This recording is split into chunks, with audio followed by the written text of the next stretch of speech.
And ladies and gentlemen, we are live. It is April 25th, Monday, here in the great year of 2022. This is the Voice of Reason podcast. As always, my name is Sean Phillips, and I am joined alongside my two co-hosts, Mr. Andrew Van Beber and Travis Kirkendall. Gentlemen, how are you doing this lovely evening? I'm happy just to see the full screen here. I mean, it's like the Brady Bunch kind of thing. You know, you got the squares all over the place, but now all the squares are filled, and we can look up and we can look down to each side and everything, and we see everybody. I'm as happy as a lark. And there's three of us. Yes. We have the whole crew here. Bam! Minus Bam! Matt. We're still missing Matt, but Well, you know what? Right, he's still in the kennel. He's you know, once he gets well, yeah. Well, you know. So you did answer my question earlier, Sean. Are you back in Missouri, or are you still out in California? No, I'm in Missouri now. I flew in. I got in on late Friday evening. I had a 2-hour delay.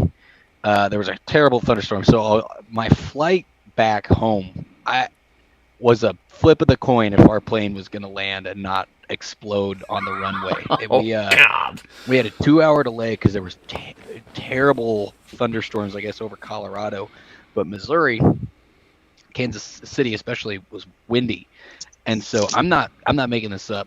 When we started descending and the wheels came out of the plane, you guys have flown, you can hear the wheels, coming on down. Mm-hmm. Yeah. The plane was literally like this the entire time we were descending. And so like I'm looking out the window and I see like the buildings and everything, and we're just like this, because you can just feel the plane getting shifted like over to the left and right and then up and down because of the wind. But we landed one of the roughest landings because we like bounced, it felt like, because of the wind, and we were rocking here and over. That's a whole bunch of nope. But yeah, we made it, and then I left Kansas City. I got home to Jeff City at like 5 a.m. Crashed hard, pretty much slept all day, but had my recovering and tackling the week hard so far. So back there you go, back to the grind of recruiting for a little while longer. So yeah. Well, that's. So when's your official last day as a recruiter? My official last day in the office is going to be June 30th, the very end of the month. I will be using leave to get paid through July, which will be nice. I've got enough leave saved up until I'll officially be off the books at beginning of August. I'll officially be a California National Guardsman sometime in August. Well, so nice. Okay, cool. Mm-hmm. Yeah. Hey, Sean, move your mic back just a tad bit so I don't get so much of you breathing into it there. Sure. Sorry about that. I'll be sure to you. I'm just curious, was it a pretty easy transferring process to transfer estates like that? I'm not familiar with that guard. So. I'm not officially transferred yet, but interstate transfers aren't incredibly difficult. I'm a bit lucky because I'm in the office that literally does that, so I don't have to deal with email communication or phone call communication. I walk upstairs and I'm like, hey, what do I need to sign right now on your computer? So I'm a bit lucky in that regard.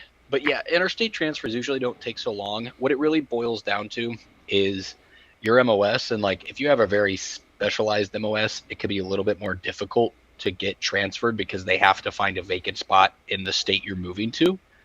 For me, I'm an MP. Every state has MPs. Every state usually has a ton of MPs. And so California is no different. Mm-hmm. But I won't even really be with an MP unit very long. I don't even know if I'll check in with the one that I get assigned to once. And maybe I'm wrong when I say that. But I'm going to be dropping what's called my state OCS packet. All state OCS is, for those that don't know, is the National Guard has an option for if you want to become an officer, you either go to OCS school, which takes a couple of weeks or months, or you can do the state OCS program, which is 18 months long and you're 1 week in a month drill. All you do is you do training on becoming an officer. So it's a good way for about a year and a half to kind of relax and not really have responsibility. So that's the route that I'm going to go.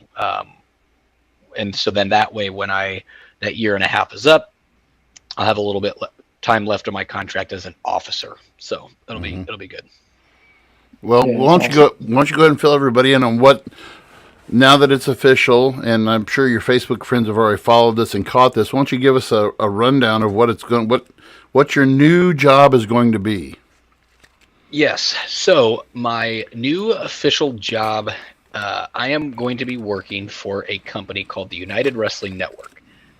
The United Wrestling Network was created by a man named David Marquez.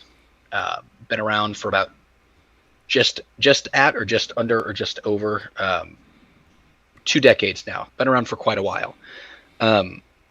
And it is a nationally broadcasted television program. It is actually seen by over 500,000 people every single week that it airs. It is one of the largest professional wrestling companies.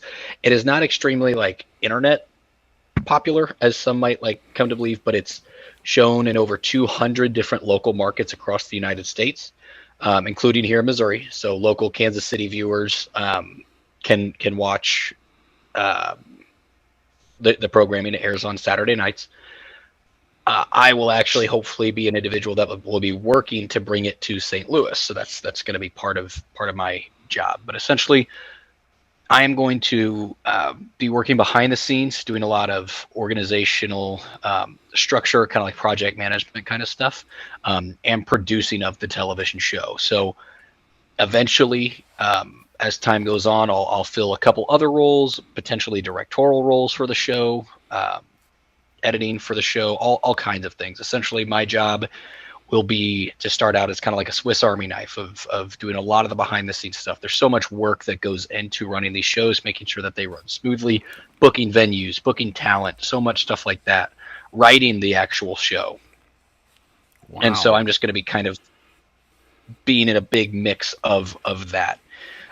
While I move out there, I'm also going to be a full-time student starting in August. My goal, and it's not guaranteed, but my goal is to actually, starting next year, be enrolled at the University of Southern California, USC. They have one of the best film programs in the nation, so I'm going to transfer to that program, potentially try to get in their master's film program as well. But that's all to be seen. That's my goal. My goal out there also is, while also working with the program, eventually get back into wrestling. I got hurt a while back, so I haven't actually wrestled in about 5 months now. I took a suplex in my last match that I landed really high on my neck, and I had some issues, and I know that I'm still having issues with it. I actually, I think I'm having some nerve troubles. I literally barely, I'm not even making this up, I barely bumped my funny bone the other day while I was in California, and I still don't have feeling in these two fingers. So I'm going to go to the doctor this week to get that looked at. Yeah. So, I eventually will get back into wrestling, whether it's at the end of this year or next year. I'll get back into it. I'm mostly just focused on I'm 100% focused on the production side of things with this new gig and getting to learn the ins and the outs and the ropes of that kind of business. And, yeah, just get back into comedy, do more acting out there, not just like commercials in St. Louis, but some actual. I just did a bunch of stuff. I got my account set up for a website, essentially a network that directors, or basically any show that's filmed or movie that's filmed in LA, they always need extras, and so this just pulls from this list of extras, so you can kind of luckily be selected to be an extra in whatever kind of projects going on out there. So just little things like that here and there, and just start to. So it's safe to say that one day we could be doing the Voice of Reason podcast when Sean's not on location. Well, maybe Sean will be on location, and we'll be able. Sean, sorry, excuse me there, Mr. Scott, Ridley Scott. I'm doing a podcast right now. Yes. Steven Spielberg. Yes. Podcast. I'll be right with you. Yeah, I don't know if I'll ever have that pull. As you can see the face, this thing is, it's meant for like viewing from the front, viewing from the side is not the best. So maybe more voice acting is probably what'll be in my future. We'll see. But definitely, like, I've started writing jokes again. I haven't written a joke. It had been a while, but like I've been writing a lot of jokes, and so I'm gonna definitely like get back into that pretty hardcore in the evening times and stuff like that. At there's so many comedy clubs out there. Like, it's ridiculous how many there are out there. You can only write so many. Pretty excited. You can only write so many jokes about corn dogs, though. We have to, you know. Yeah, but California's a new market. Rule, We haven't heard these stories my yet. rule is one corn dog joke for every 5 that I write. So every 5 jokes, I write a new corn dog. For those Don't of you forget who about don't the Red know, Wings. our buddy in arms, Mr. Robbins. If you're listening to this episode, we love you, buddy. And I won't give anything away because nothing's like official, but I'm trying to do one more stand-up show before I move. So Sponsored by the Voice of Reason. Come on. Yeah. We'll see. I have no idea if it's actually going to happen or not, but I've made a couple offers to a couple different venues, so I'm just waiting to hear back from which one is. Yes. Let's go back down to Clarksville again and let the fathers of Clarksville.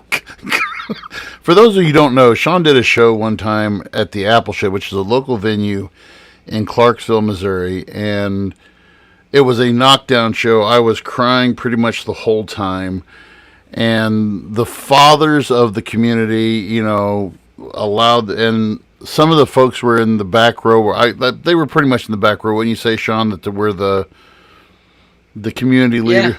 Yeah, it was pretty interesting. All of us sitting up front were dying. I mean, we were all dying, rolling on the floor, laughing. I probably was the loudest, but it was one of the funniest things that I'd ever seen. And then the back, every now and then I just kind of scan back there and I'd look, and they're just like, "But what's he talking about? Who's this?" You know, and it was great for all of us, but I don't think that they got it too much, but you know. No, I still think my proudest moment about that was I packed out over capacity that building. Oh, it was, yeah, like 250 seats. Yeah, there wasn't an open seat in that place. So cool. Yeah, it was cool.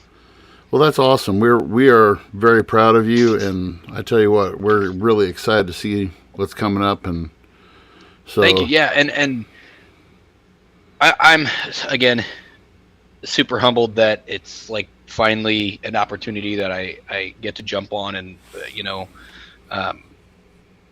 making that kind of move is something I've wanted to do for a long time. I just didn't know when it would be right and how it would be right and when it could finally work. And so I'm really excited to go on this journey and bring you guys along with each and every single week and get to share it and talk to you guys, because off camera we were just like talking about some cool things. This last week I got to see, like, I saw Marilyn Monroe's old house, like, wow, was right in front of it. It's crazy how many things are out there. Like, I drove through Beverly Hills, and just like my boss was like, oh, that's where this person lives, and that's where this person lives. And like we saw the TMZ tour bus going by of like people that pay to ride on this bus to go drive around and see all the slime in Los Angeles.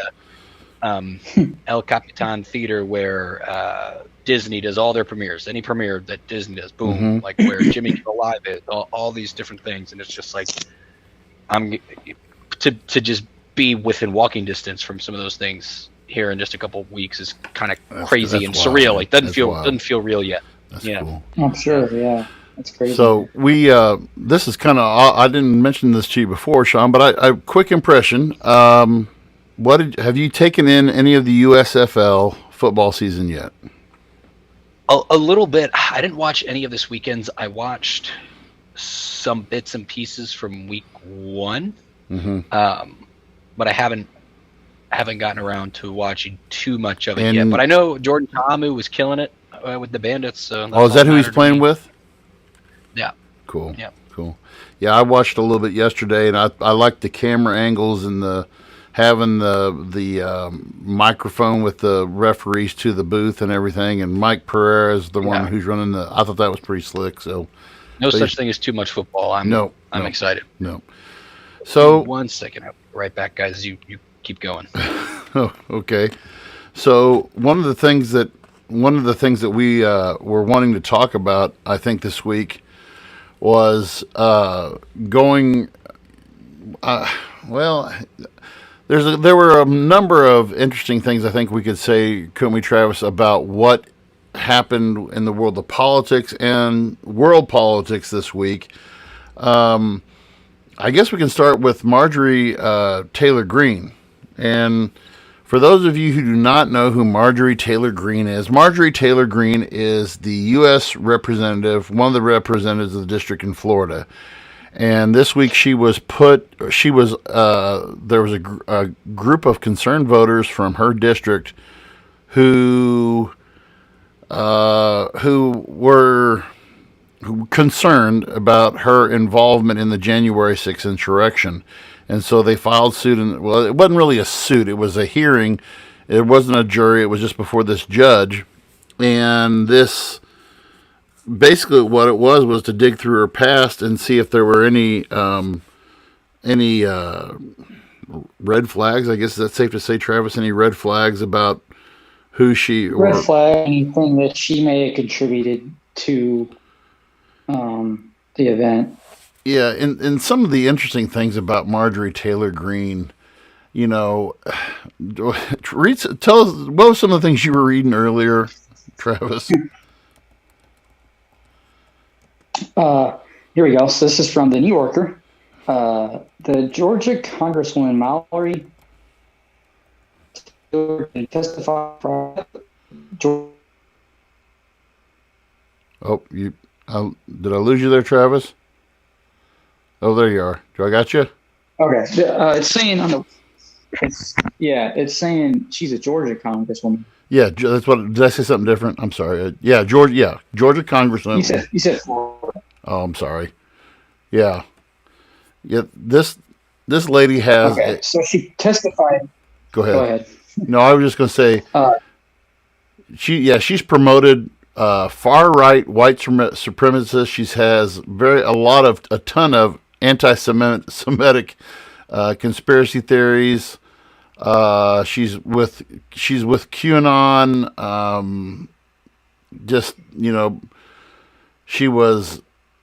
She advocated, before running for Congress, she actually advocated for the execution of prominent Democratic politicians.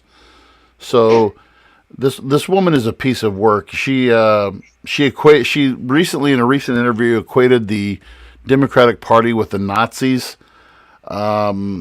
And she compared my favorite one, though, was when she compared the COVID-19 safety measures with the persecution of the Jews during the Holocaust. And so to say that this woman isn't and more recently during the whole Ukraine-Russian thing, and we'll talk more about Russia a little bit later on, she has promoted Russian propaganda and has been quoted on record as praising Vladimir Putin. So, needless to say, she is I don't know. Well, didn't you say something about the Jewish? Yes. So she was. So I gotta open this up. So if you lose me, tell me. Okay. Yeah, she was quoted as saying, "I was walking down the street minding my own business when suddenly a Jewish teleporting beam levitated me into the hole of the orbiter. Once abducted, she testified she found herself in the presence of the Rothschild banking family, all dressed in silver spacesuits. They had this big panel with flashing lights and knobs on it that they were using to control the government, the news media, and the entertainment industry. So, in other words, the aliens are here and they're running our government. This is 100% valid. This is a congresswoman. You should totally trust her. She's a Republican. You should really trust her. For all our Republican friends, this is ridiculous, man. And just for the record too, in February, another fact that I found about her, in February of 2021, in response to all of her comments that she made about January the 6th, she was removed from all committee roles. And so she is, she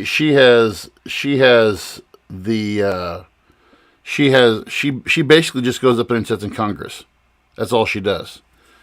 And some of the folks from her home district, are wanting the Secretary of State of Georgia to remove her from the ballot. And so what happened was, so they put her on this hearing, trial, whatever you want to call it. This was last week, and so one of the things that I want to show you guys. Well, we're going to look at a couple of videos here, and then we'll get your guys' take on this. And there's just a couple of videos that are quite entertaining, to say the least. So we'll get into this first video here, and then get our take, and then we'll listen to another one here. This particular video is asking about her quoting, and the whole time she doesn't even act like she knows how Twitter or Facebook works, but she does a lot of these. Well, I'll just let the video explain itself here. So here is the first one here. Times about President Trump saying that the protests that were planned for January 6th were going to be, quote, wild, right? I object. We don't have the. Where's the article? Right there under the picture of President Trump. Does it quote that? Yes, it says Trump, supporters should join wild protest in D.C. on Jan 6th. Okay, I withdraw my objection. I can't see that. I can't. If we could make it a little larger, Ms. Wells. You can answer the question, Representative Green. What was your question? My question is, what you were doing in this tweet is you were tweeting out a story from the Epoch Times about President Trump making a statement that the protest on January 6th would be wild, right? I tweeted an article that had the details of the dates and times. Right, and also included President Trump's statements that he expected the demonstrations on January 6th to be wild, right? I don't think that's what my tweet was about. Okay, well, but you see that the article says Trump, supporters should join, quote, wild protests in D.C. on Jan 6th. And so I know it's kind of hard to hear the audio from that, but she, the whole time, that was one of the things. And for those, it was hard to hear. But the attorney for the plaintiff was saying, didn't you retweet an article that said that you were retweeting an article from Epic News? By the way, Epic News, which is a extreme far right news source, claiming that everybody should attend because it's going to be a wild protest. And the whole time she was very dodgy about the whole thing, about saying, well, I didn't, I was just, it had the details of the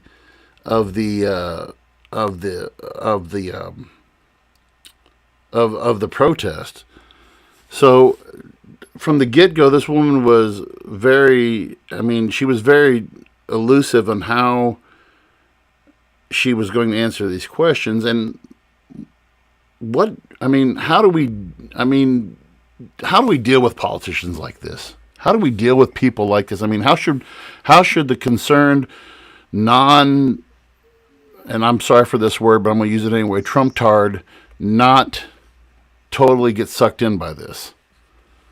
Well, go ahead, Travis. Yeah, two things. Either one, she's not taking this serious at all, and she's just fucking around and making statements like, well, I got abducted by a Jewish alien spaceship or whatever. Or two, this woman needs a full psyche eval and should not be in a government position. And I'm thinking more of the latter. Yeah. So, I don't know. We've discussed this before with, like, when we first talked about the insurrection and, like, what Trump said during his speech and stuff. And, like, to what extent do we hold them accountable for what they say or what they tweet or what they share? I don't know. It's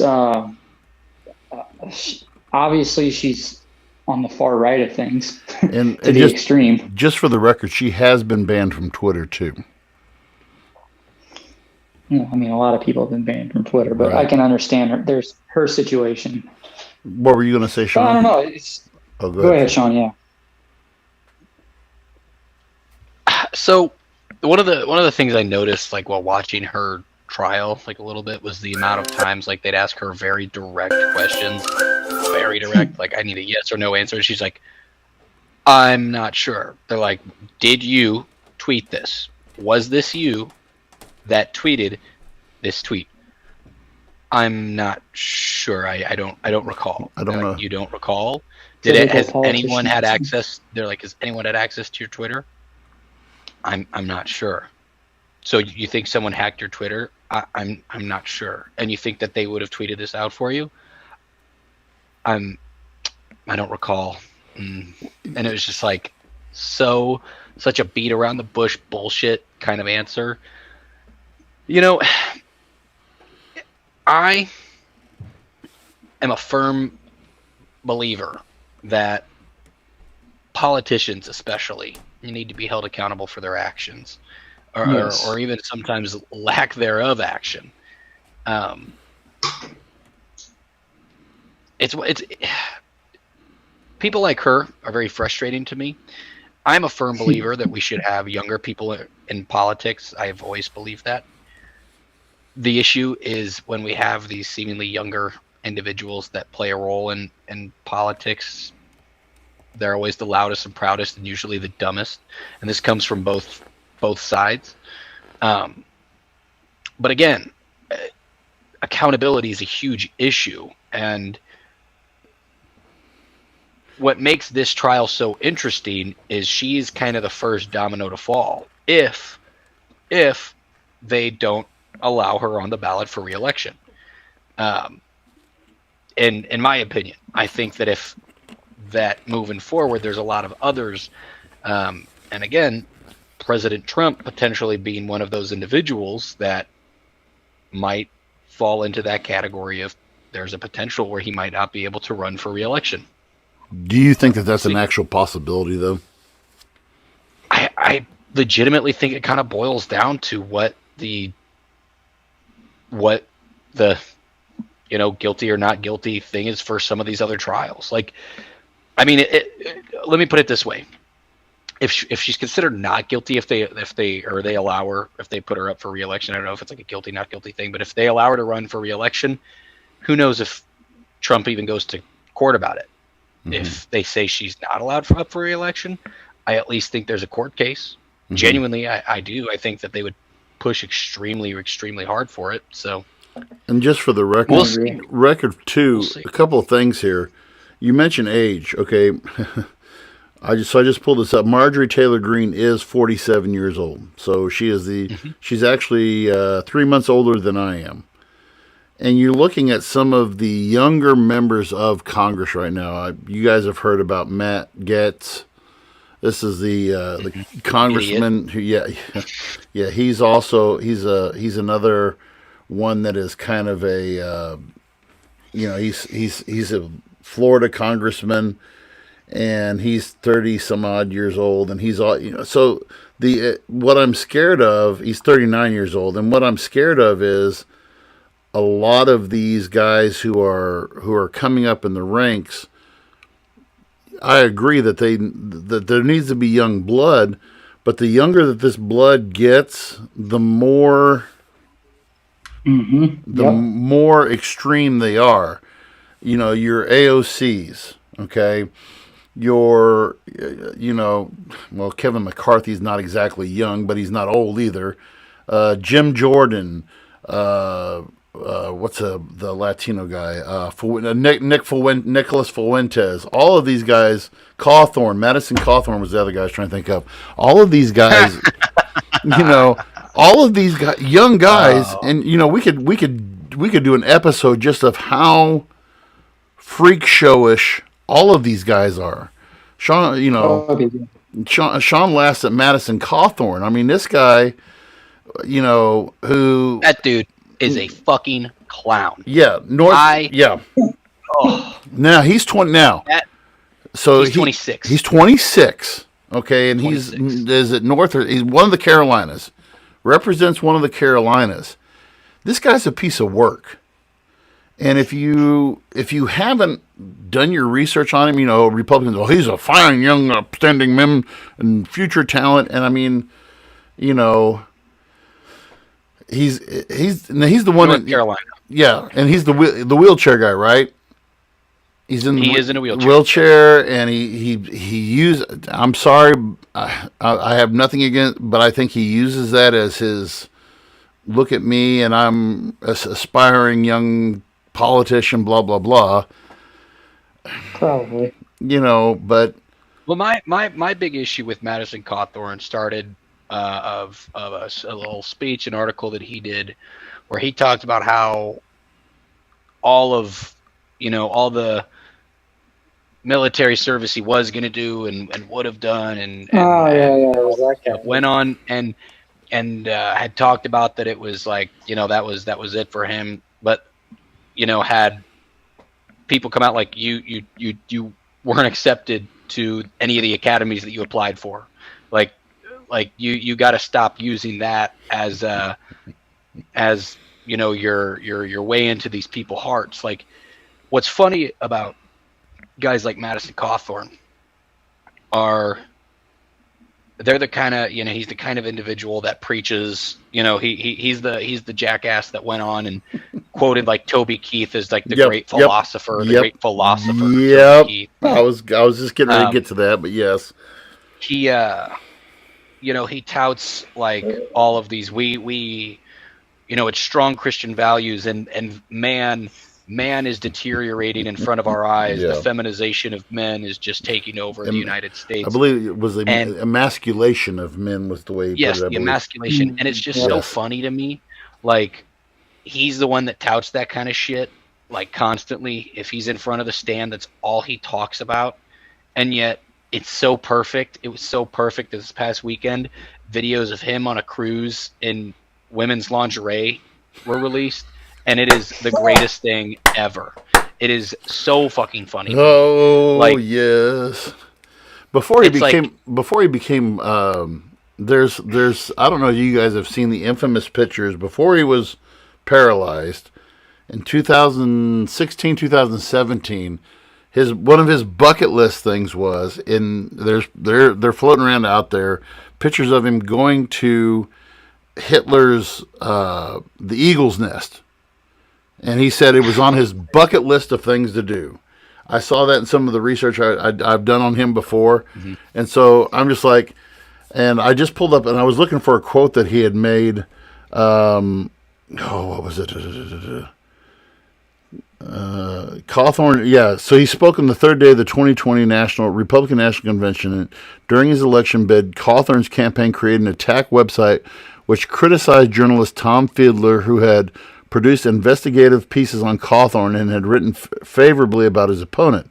The website accused Fiedler of leaving academia to work for non-white males like Cory Booker, who aims to ruin white males running for office. Fantastic. Fan-freaking-tastic. How do these people get elected?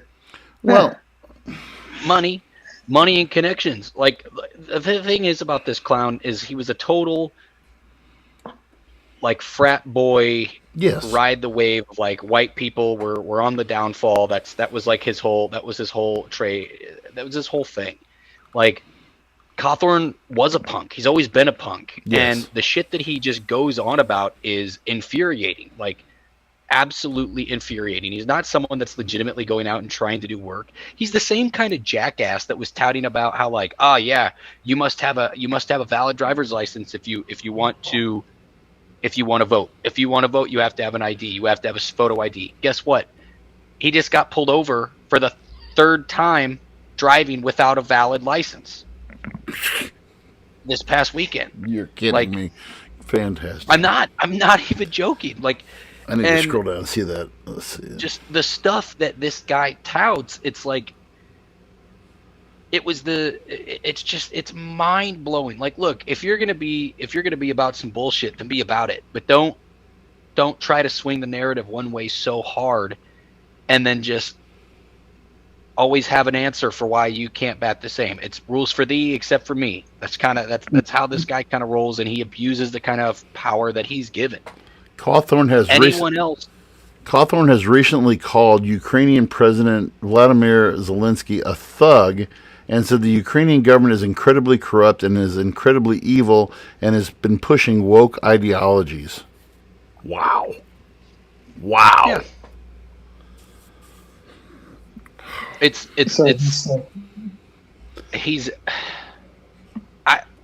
there's a lot of these politicians when they come up and they get to share the shit that they want to talk about. MTG, she was one of them.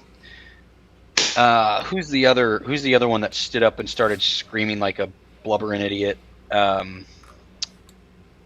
during Lauren Boebert? Was that Boebert? Lauren Boebert, yes. Lauren Boebert. Yeah, the one that she's on my Biden was given the State of the Union address. Yeah, she's actually on my list too. American politician, businesswoman, gun rights activist, member of Colorado's 3rd Congressional District. Yes, she is she was the one who got up and kind of, when the last State of the Union address. So, she has. I just looked her up. She looks absolutely crazy. And she also has close ties with QAnon. She has promoted and praised the far-right extremist organization, the Proud Boys, and other. She's made offensive remarks. She's made other religions make her a controversial figure in Congress.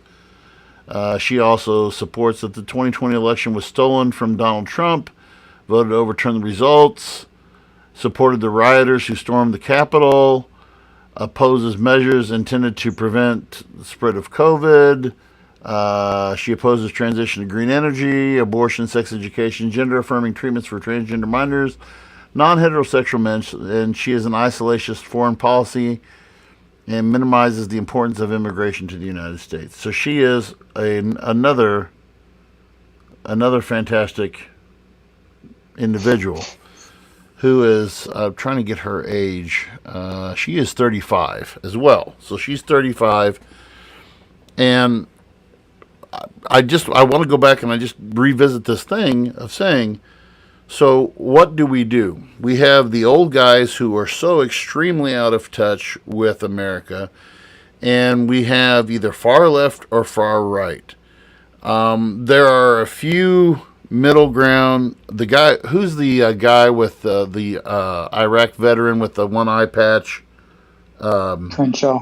Yeah, is it Crenshaw? Yeah, I like him.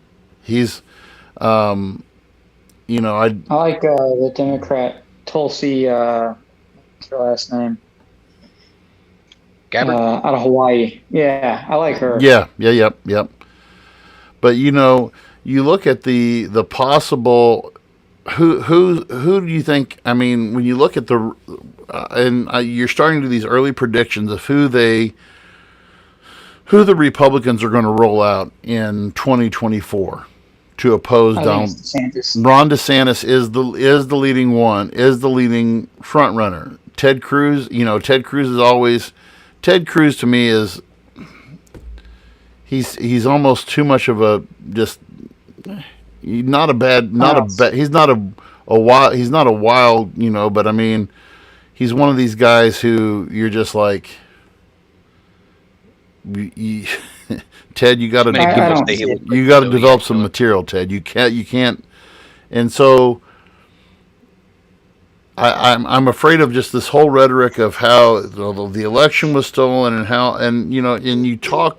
I've talked to numbers of our young students, my young kids who I have in government, in modern world, and who prescribe, they are little parrots of what their parents say, and how the election was stolen, and how there's, I mean, this isn't something that's just, these are established people within our community and people who'll keep it to themselves, but yet they have all of these things lined up, and then they go back to when Marjorie Taylor Greene walked into this courtroom. I should have got this clip, but I mean, she obviously, it was a room full of her supporters, because as soon as she walks in, the whole room just stands up and just starts clapping and cheering wildly for her.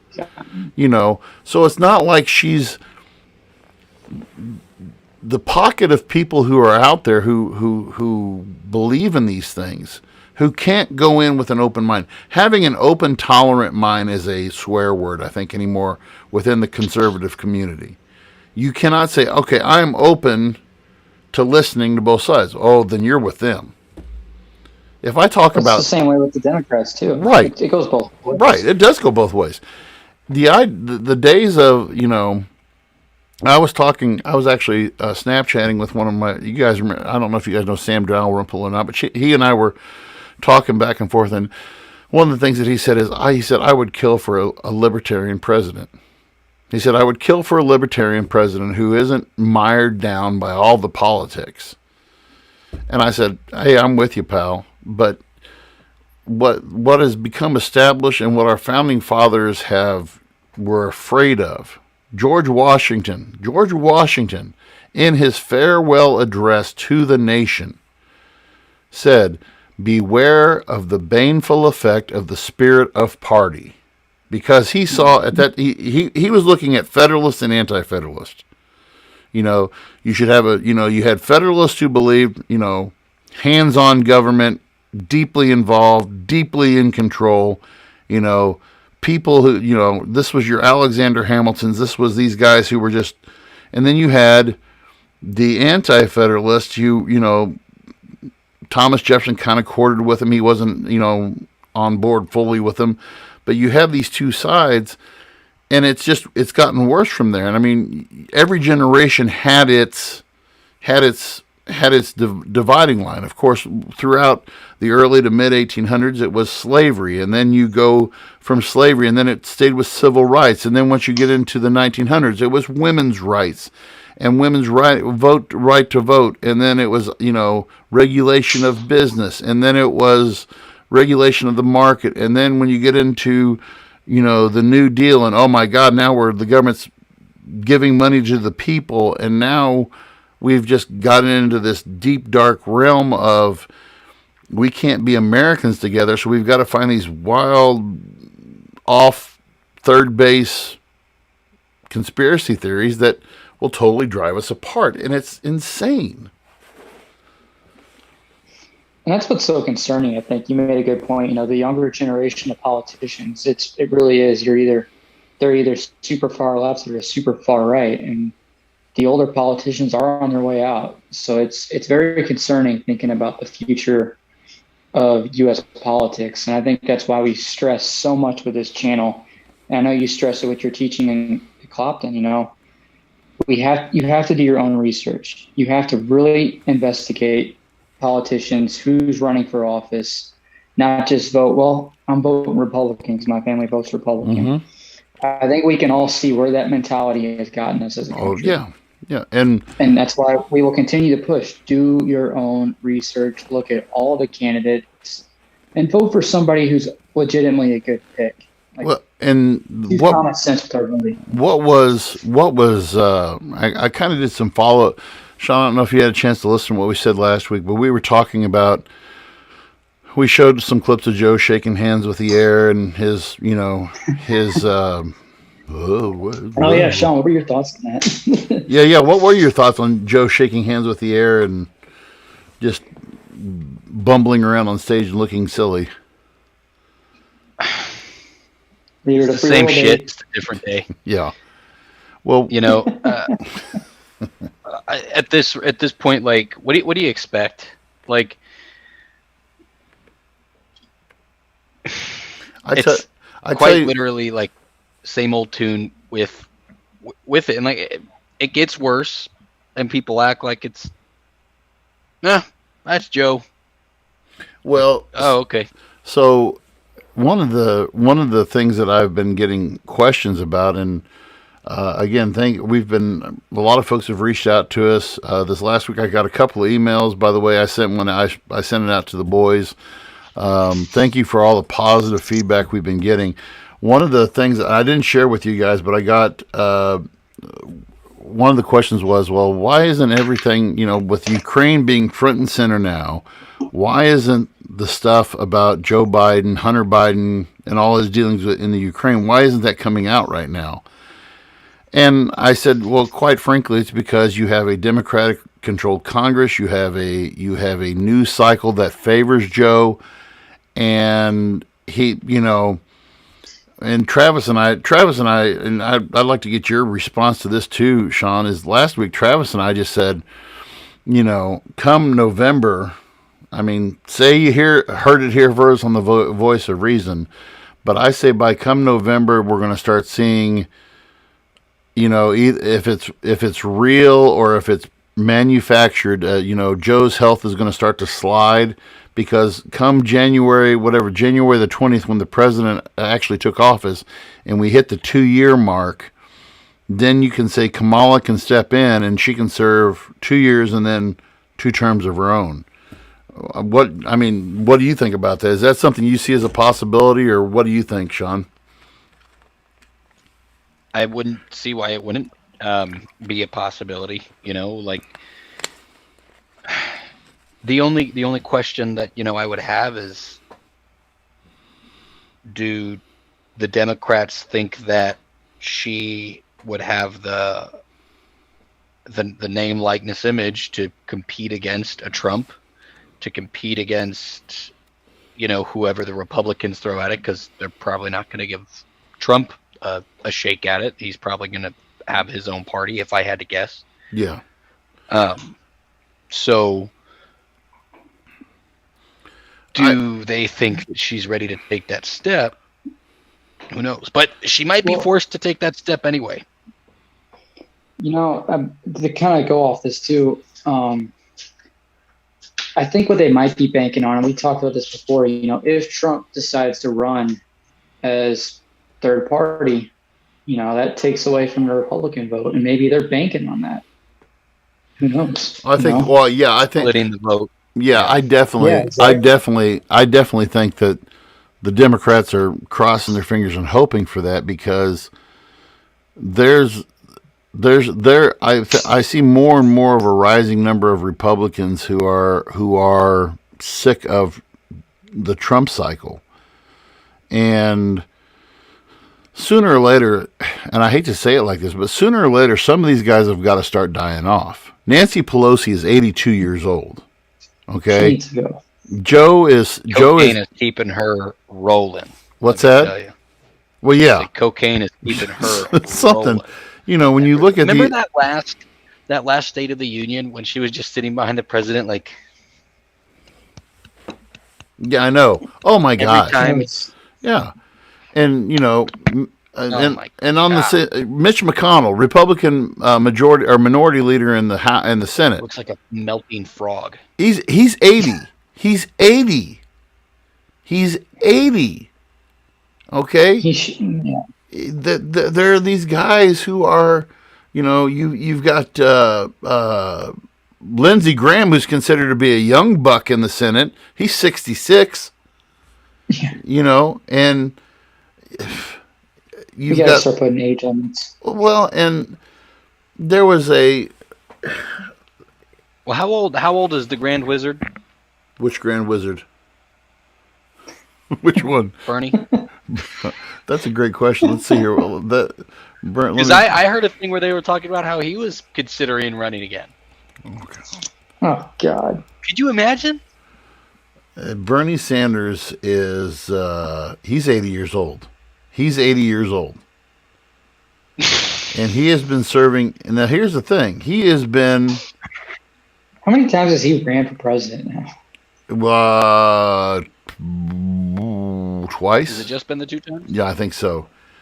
Yeah, he's been representative of Vermont since 1991. Now, some people think, well, that's, that.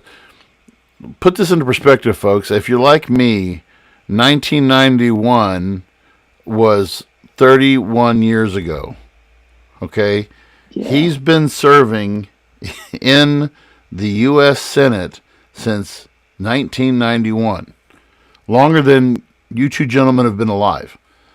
Okay, and this guy has always been, he's been Hillary's, one of Hillary's, flunkies as well. Elizabeth Warren, 72, and but Joe at the ripe old, whatever the ripe old age of he's 79. He's 79. And of course, let me look up Trump. Trump is 75. Trump's old too. Yeah, he's 75. But like you were talking about Tulsi Gabbard, Tulsi Gabbard's 41. And she's got a lot of, she's actually from American Samoa. But these guys who have been in, there's a guy I want to bring up. Let me find his Patrick Leahy. I don't know if you guys know who Patrick Leahy is, but Patrick Leahy is the senator from Vermont. Patrick Leahy was elected to the Senate in 1974. Holy shit! He has been serving as long as I have been alive,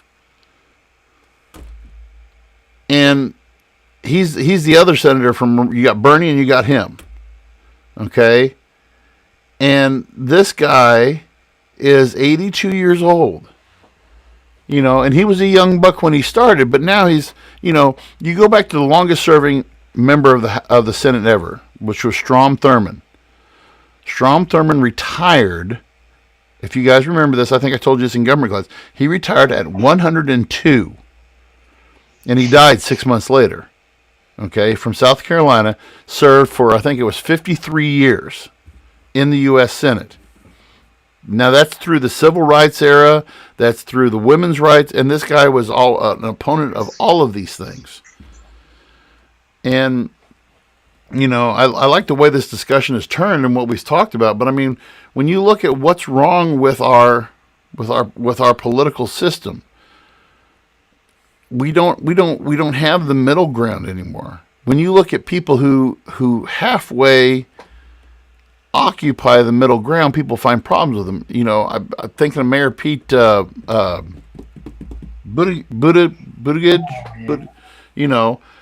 This guy, he's gay. He's gay. Oh my God, he's gay. Yeah, he's also 40 years old. He's also, is he the mayor of, is it South Bend or Terre Haute? Which one? Do you remember, Sean? Somewhere in Indiana. Yeah, and he has done phenomenal things for that city. It's not like, well, he's got to be pushing the LGBTQ agenda, blah, blah, blah, blah, blah. People, and here's my thing about people being dominated by whatever people identify them as. When John F. Kennedy ran for president, people had a conniption fit. Do you know why? He was Roman Catholic. He's Roman Catholic. That's right, yeah. And so people had this big old fit when John F. Kennedy ran for president. Oh my God, he's going to be giving all his allegiance to the Pope. Okay? Well, didn't people have issues with Romney because he was Mormon? Mitt Romney, and Mitt Romney is a moderate. You want to talk about a guy who I voted for, and I got, again, raked over the coals for voting for Mitt Romney. Well, he's a Mormon. Yeah, but he's also not a right-wing flip nut either. Mitt Romney was the last Republican that I voted for in the presidential election. And he would have been president had he not made the famous 47% comment. He made a comment about people who, I forgot, it had something to do with welfare, and it was caught on the hot mic, and the 47%, basically said, "Oh, so you're biased against people who are, poor and it's stuff like that will always hang people like that out to dry." And so, you look at another moderate for the Democrats, Joe Manchin. Look you guys know he's the guy from Virginia, Joe Manchin.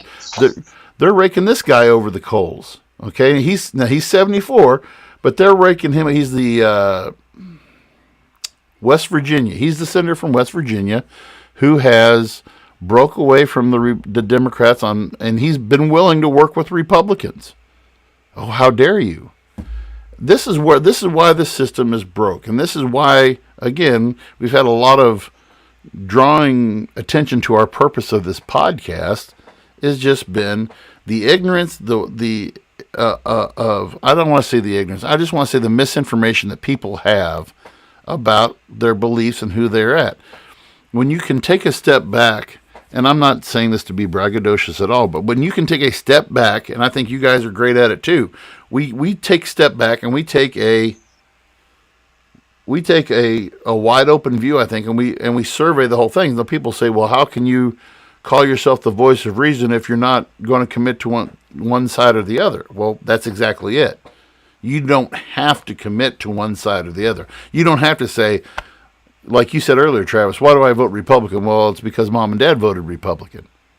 You know, if people would start voting based upon what their conscience is telling them, what their, what's my gut going to tell me about Donald Trump?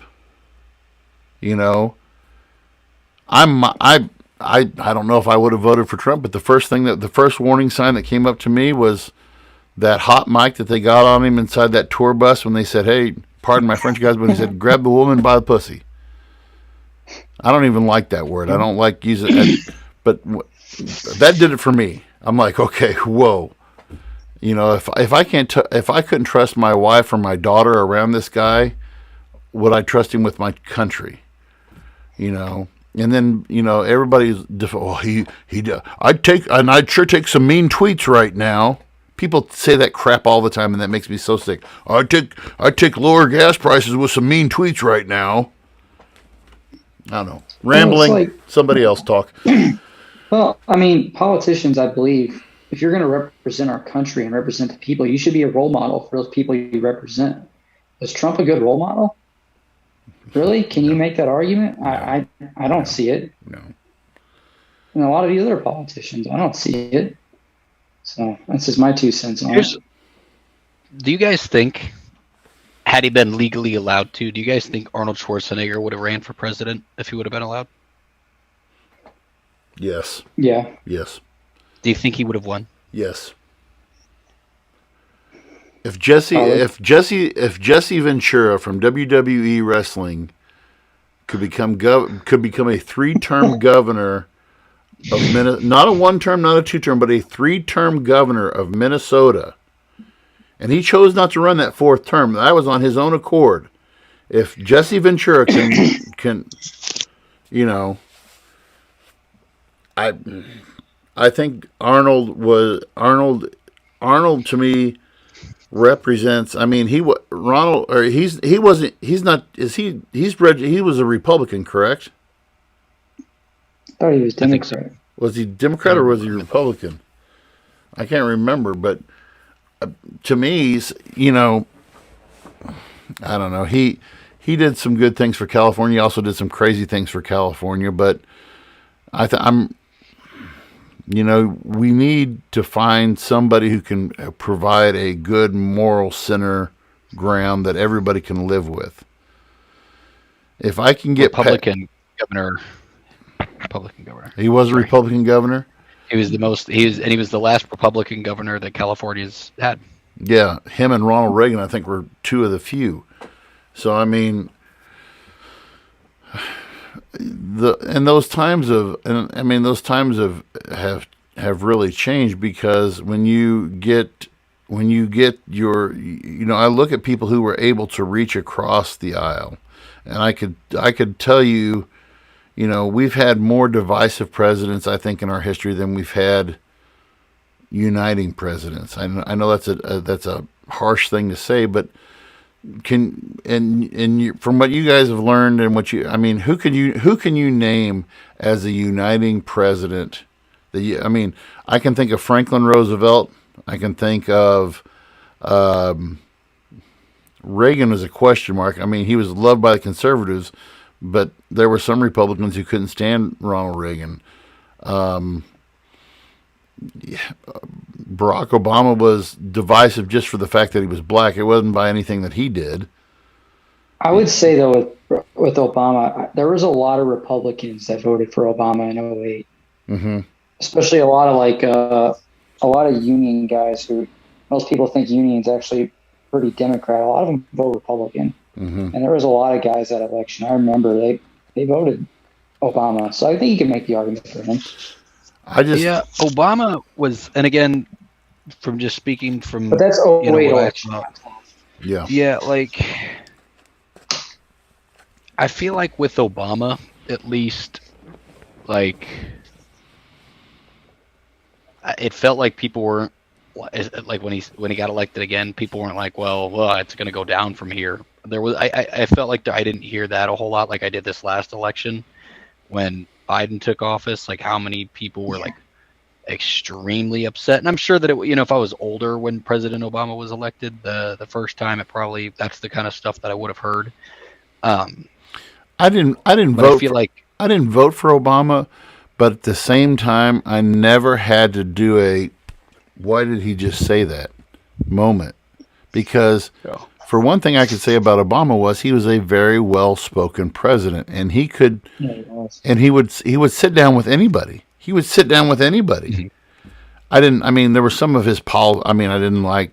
I don't like the Affordable Care Act because it's an oxymoron.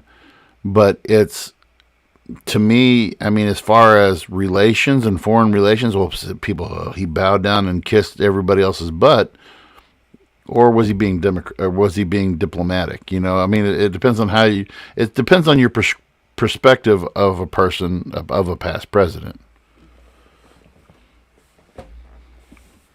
So yeah, I would agree with that statement.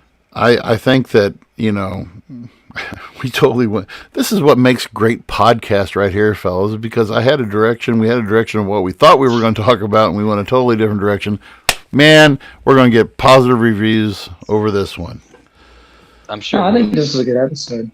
Yeah. Same. I agree. So I'm really excited. I know this is kind of far out, but I'm really excited when we get to election season with this podcast. Mm-hmm.